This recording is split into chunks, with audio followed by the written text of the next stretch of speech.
Yo, welcome back to the Skyflwr football channel. This is a new series called Reds and Blues, and we're going to switch up the teams every week. And this week, we're starting with Arsenal and Chelsea.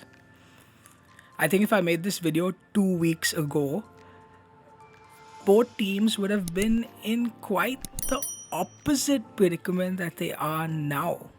Because if we just look at the form table, you'll see that Arsenal are sitting in 6th place on the form table and Chelsea are all the way down in 17th. A couple of weeks ago, Chelsea were being looked at as title contenders. I think they were 2 points off the top. Arsenal were pretty much in relegation form, close to fighting a relegation battle. But 2 weeks, that's how much changes in 2 weeks this season. Arsenal find themselves on the back of a 3-game win streak, which ironically started with Chelsea. I think most people assume Chelsea were just going to batter them.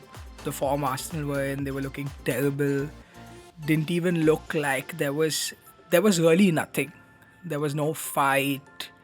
There were no signs of pressure also on Arteta, because you had the board coming out saying they were backing him coming out with these random win rates and God knows what he was talking about in the press conferences. But I gotta give him credit because he really changed it up for that game. I think Willian's been poor this season. Aubameyang's been doing pretty much nothing. Lacazette's been in and out of form, and he changed up the front line. Saka's been great. He played Saka. He gave Smith Rowe a start, who's been good in the Europa League, and he played Martinelli. And Chelsea were poor, but Arsenal were brilliant that day. And that sort of continued a poor run of form for Chelsea, but kickstarted Arsenal's. Let's not get too ahead of ourselves. They won 3 games.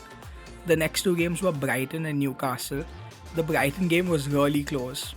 They just about won that. They weren't great. They battered, not Newcastle, West Brom. They battered West Brom. So they found some form. Playing the kids is obviously working much better than sticking with Willian. I don't know why. Maybe it was just him being stubborn because Willians is signing and he expected more from him. But this seems to be working much better for them. But for me, I think the true test is going to be soon, because Arsenal's next couple of fixtures, so they've got 2 more straightforward fixtures. They play Palace and Newcastle, which I think they really need to win, because after that, their run is Southampton, Manchester United, Wolves, Aston Villa, Leeds, Benfica, Man City, Benfica, and Leicester. Then they got a Burnley game and then they play Tottenham. So they've got a crazy run. I think they really need to win their next 2 games, because 6 points in the next 2 games plus the form they will go into the next set of fixtures with is going to be key. And there are talks of, I don't really see anyone there linked to it yet, but there are talks of them being active in the transfer market now, getting some players in. They're going to hope that Partey is back, especially for that run. So it's going to be interesting. I think those 9 points were big for Arsenal. It definitely took them out of the relegation fight that they look like they might have been in. And you got to give Arteta credit. He's taken a lot of flack this season because he's been poor, he's made a lot of mistakes, but he has changed it up. Not only the players, but the system as well. They were playing a really pragmatic system that didn't seem to suit them because they were really struggling to create chances. He's changed it up. They're playing much more attacking football, which seems to suit their players more. And I'm sure Arsenal fans are hoping it continues for a little while longer, because they had 1 win from 8 before that. So that's where Arsenal's at. Chelsea's been quite the opposite. Like I said, a couple of weeks ago, we were looking at this team. They were looked at as title contenders. And they weren't doing exceptionally well. But obviously, they made a whole bunch of signings this summer. Spent 250 million. Werner started the season decently, Chilwell started well, you had Thiago Silva started well, they got Mendy in, and Mendy looked amazing because of how bad Kepa was. Kai Havertz looks very, very average, but things have changed a lot. And I think in the last video I spoke about how they've struggled to beat a team in the top 10. So I think the only team they've beaten in the top 12 is West Ham. So they have struggled a lot this season, and their form shows, as we saw on the form table, that they're at 17th, which is pretty close to relegation form. So I gotta talk about Lampard, because Lampard's all over the news, obviously, and to be honest, I didn't understand the Lampard signing, because it doesn't make sense when you look at how Chelsea have operated since Roman took over. And they've been a team that, unlike other teams, have worked very well with a very strange, inconsistent system of getting rid of managers really quickly, getting in managers for really short periods of time, and had a lot of success with it.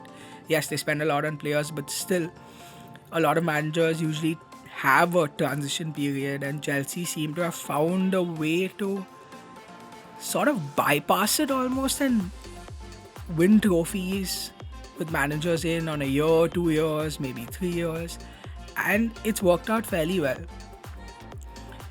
I don't know whether it's because of the transfer ban, but they appointed Lampard when they got this transfer ban, and Lampard has no credentials. He isn't a proven manager. He managed Derby for 1 year, and he took over Derby when they were 6th, and he finished 6th the next season. So he's not an experienced manager. Apart from the Chelsea legend status, there isn't much else that really points towards why he was given the job. But what it does, or maybe did point towards, was that the club was probably going in another direction. Maybe they realized that it was kind of unsustainable to keep switching managers every 2 seasons. And this is after they had one season with Sarri, who got them into the Champions League, won the Europa League, and got them to a Carabao Cup final, which he lost on pens. So they had a really successful season before they sacked him and got Lampard in. I don't understand why they sacked him, but apparently he was not a Chelsea man, they were not happy and all that. But so they've gone into this season after a fairly successful season, they've got Lampard in. Everybody knew that last season was like a free hit for him because they had the transfer ban. First season, they lost Hazard, and he overperformed because I don't think the expectation was Champions League, and they came 4th last season. They didn't sign anyone, but they got Pulisic in because he was signed before the ban came in place, and they got Abraham, Mount and Tomori back from loan, and they became really integral parts of last year. And Reece James broke into the team, which was big. So they had about 4 or 5 players who came in last year and did really well. And this year, he was given 250 million to spend, and he spent it. I think most neutral fans, most people really looked at that and said it's going to be super hard to get so many new players to gel together quickly.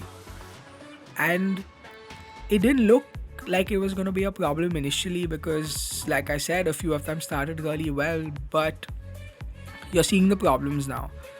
I personally don't like that managers aren't given time anymore, but that's the new wave, that's the direction football seems to be going in, especially at the highest level, and unfortunately Lampard is at the club that gives managers the least amount of time. So I think he's in a tough spot. Tactically, there's a lot wrong with what's going on. There are a lot of things that he does that doesn't really make sense to me. For example, he's got a lot of flair players. He's got a lot of criticism for playing players out of their position, but I think part of that is the system that he wants to play, which is super flexible. Players sort of moving around. So even if they aren't playing a cam, you have Mount moving around. You've got Werner sort of moving in and out. But it doesn't seem to have worked that way this season. And because they've had James, Chilwell, and Ziyech who can cross really well, they've ended up playing a lot from the wings and putting a lot of crosses in. Now, Giroud didn't start the season for them, so you already had a really potent striker for that system sitting on the bench who wasn't playing. Abraham is not the greatest in the air, but a lot of emphasis was then given on Werner because Werner wasn't playing through the middle, he was playing off the wing. He didn't look great after his decent start, and people wanted to see Werner down the middle. Then they had Giroud back in the team, and Giroud was scoring a lot when he came back in. But they've been in a rough patch of form. Tactically, things don't seem to be working. I think Mount gets a lot of unfair hate. I think he's a really good player. He's still really young. He works super hard. I think he's performed a lot better than a lot of players in that team. And I think we've been seeing the problems for a while. I think the Arsenal game, they put in 34 crosses, if I'm not mistaken, and they barely really created anything. And now we saw a couple of days ago, they came into the City game. They've come into the City game. All the fans have wanted to see Werner through the middle, and he's playing through the middle. This is their dream forward line, at least, because you've got Pulisic on one side, you've got Werner down the middle, and Ziyech on the other side. And something that never made sense to me before they even played this system was that Werner's not going to put in crosses. He's not going to score with his head. He's not a target man. So you obviously then have to change it up and play through the middle. And it didn't work at all. It was a shambles. City absolutely destroyed them. You saw 15 minutes of decent football from Chelsea, and then it all sort of fell apart. And you're already seeing, and there's an Athletic article that came out yesterday about how Chelsea's already looking elsewhere. There's a lot of stir in the media because Tuchel's just lost his job, and he is a possibility, Allegri is a possibility, and Lampard's job is already looking like it's not so secure. I think they should give him more time. I understand the criticism, especially after you spend that much money in a window. But at the same time, it is going to be hard to get so many players gel together so quickly. See, they're not that badly off. Yes, they've dropped form. You've dropped a long way from title contenders. They're not going to win the league this year. They're still in for top 4 if they get a string of wins together. But it's all really dependent on whether he manages to turn it around now. I hope they don't sack him. I think it's going to be quite sad. He's a young manager. But at the same time, he's got to make some changes. The other thing with Chelsea right now is they go into a crazy run of fixtures really soon. So, Chelsea play, so their next 2 games are simple. They play a super easy FA Cup tie, which they should handle. Then they play Fulham. But after that, they play Leicester, Wolves, Burnley, Tottenham, Sheffield. So these games, they should possibly get a couple of wins. They play Newcastle after that, and then Southampton, Atletico Madrid, Manchester United, Everton, Leeds, Atletico Madrid, Liverpool. So Lampard's got a tough time coming. He's really got to figure it out. He's got to figure it out quick. Unfortunately, because of the state of football right now, I feel there's going to be a lot of pressure. There's going to be a lot of media pressure. We all know that as much as you can say that stay away from the media and stuff, the players know what's happening. There are already talks about problems in the dressing room. I don't know if that's true, but Chelsea is a club where you've seen player power been given a lot of importance. We know what happened with Jose. We know what happened with Sarri. So even though Lampard has been a legend, he's been one of those influential figures, he's been a leader in that team. Chelsea is a team that's allowed players to have a say, to make a difference, to big decisions, and I'm sure nobody wants to see that happen with him, but only time will tell. So I feel like if he loses, if they're looking to replace him and he loses to Fulham, I think that's it, because I don't see why they'll wait post that, especially going into the run of games. But I hope they give him some more time. It'll be good to see whether he actually has it, because I feel like him and Arteta can potentially be good coaches, but both of them have just been thrown into jobs that they're really not equipped for.